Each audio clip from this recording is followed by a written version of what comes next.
Welcome back. It's time I introduce myself. My name is Sosale Mohana.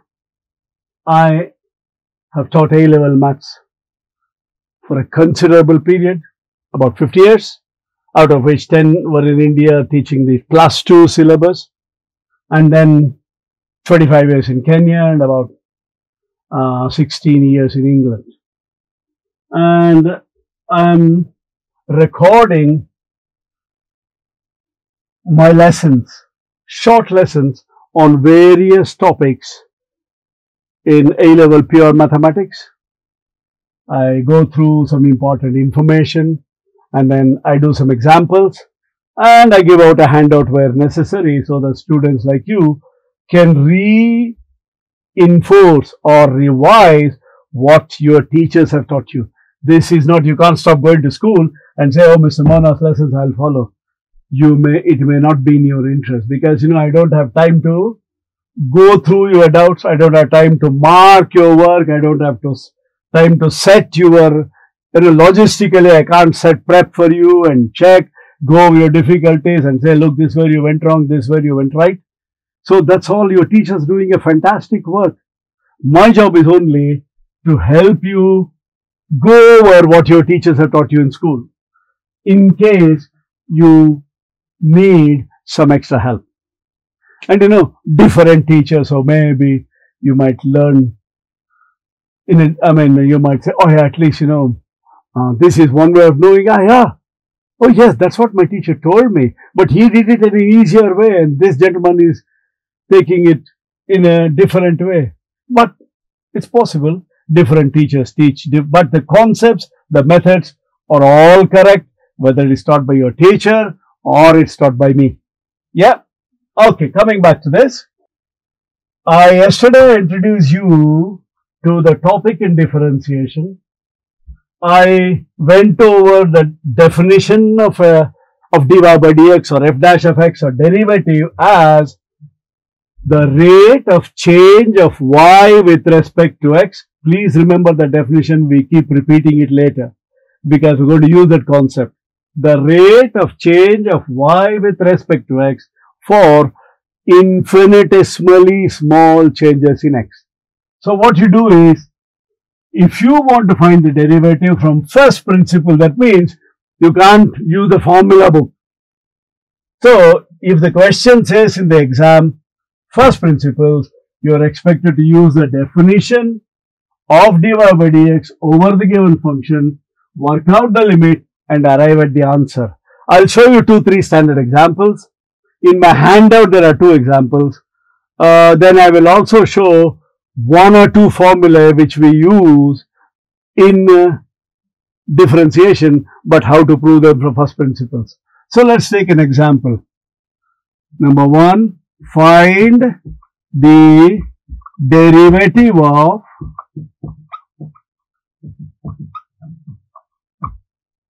f of x equal to x power n from first principles.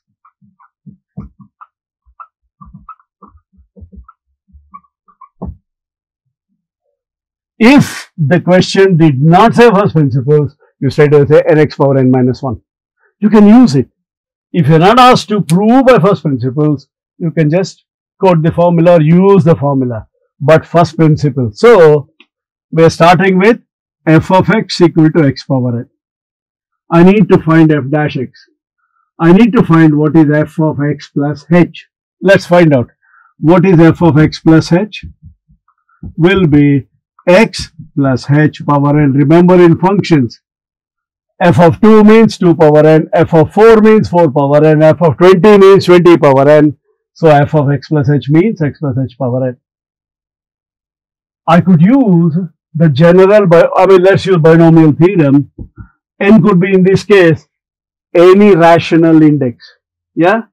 But even though it's rational index, I will try and use, let's assume for I could do it for 1 plus x power n as well. Let's not go there. So let's use it. So look, remember, it's x power n minus 1, x power n minus 2, etc., x power n minus r, x power 1, then total power must be n. So h power 1, h power 2, h power 3, h power r, h power n minus 1 and h power n. The coefficients are nc1, nc2, ncr, ncn minus 1 and of course the other one is ncn which is 1. That's the expansion. Yeah, you remember that we did properties of a binomial theorem. Yeah, okay. So now let me simplify this a bit. X power n, I'm only interested in that. nc1 is n, x power n minus 1 h plus nc2, I don't bother, x power n minus 2 h squared plus nc3 x power n minus 3 h cube plus etc. I'm not bothered about anything else. I'll write as h power n. So far so good. I have found f of x plus h. What is f of x plus h minus f of x? That will be this plus that. Now I am not interested in the rest. Oh, let me write one more. nc2 x power n minus 2 h squared etc. etc. h power n minus x power n. X power n and x power n cancels. After finding that, I need to divide by h. So I'm going to divide that by h. I'm going to divide that by h. Let us simplify it. When you divide this term by h, I get n x power n minus 1. When I divide that term by h, I get nc2 x power n minus 2 h. Next will be nc3 x power n minus 3 h squared, h cube, h power 4, etc. etc. plus h power n minus 1. Now what does this say? Take limit as h tends to 0. Will be, I am taking the limit of this as h tends to 0. Since I am not dividing by h because I already got rid of h in the denominator, for all practical purposes h is 0. So that becomes 0, that becomes 0, that becomes 0, that becomes 0, that becomes 0. All terms are 0. This is the only term without an h. So your answer is nx power n minus 1, which you have learnt in school.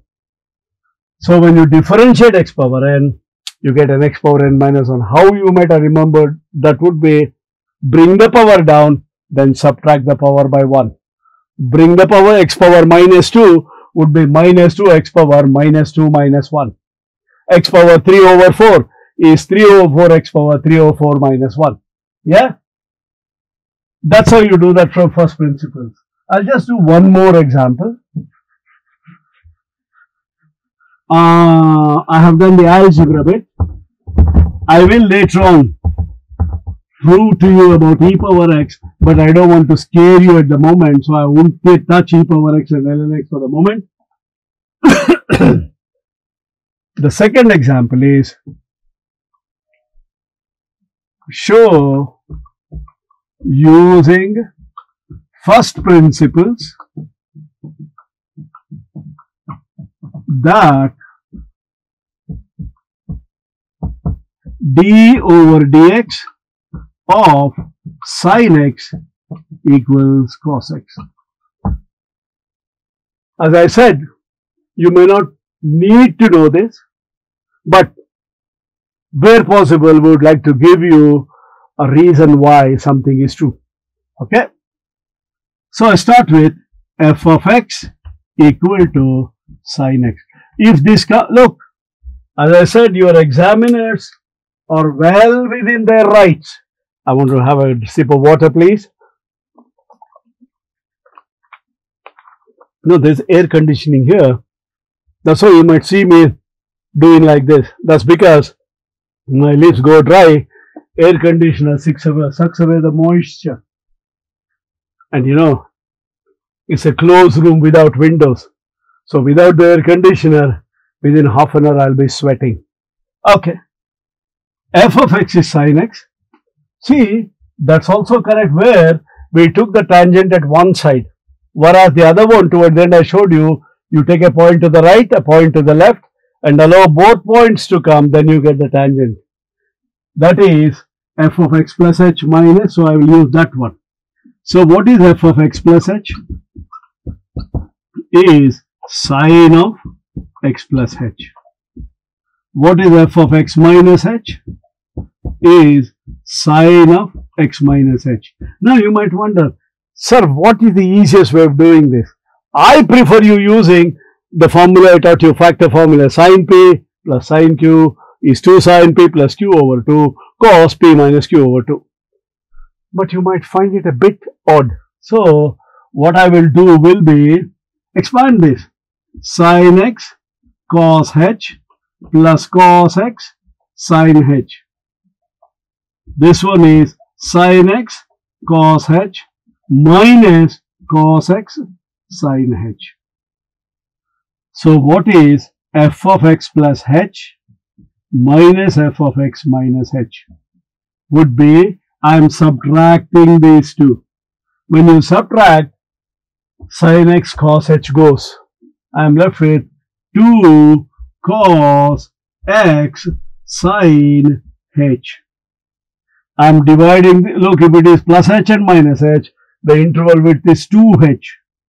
So I divide by 2h, I can cancel the h's. What is dy by dx? Dy by dx is limit, okay, limit h tending to 0, f of x plus h minus f of x minus h over h. I think I need a better pen. Oops. Let me see if I can get a better pen. Okay, hopefully this should work. Which would be limit h tending to 0. Now can I write this as cos x times sin h over h? Look, this doesn't have any h. So I can write this as sin h over h times cos x. So limit sin h over h times cos x. Meaning, and of course limit h tending to 0 cos x. I can say that as well. In fact, I should say it. Times, we don't normally write it. Limit h tending to 0 cos x. Now look, the condition here is x is in radians, not in degrees. And yesterday, in the previous lesson, when I talked of limits, I proved this rule for you. Limit of sin theta by theta, as theta tends to 0, is 1, or for small values of theta, sin theta equals theta, or sin theta over theta equals 1.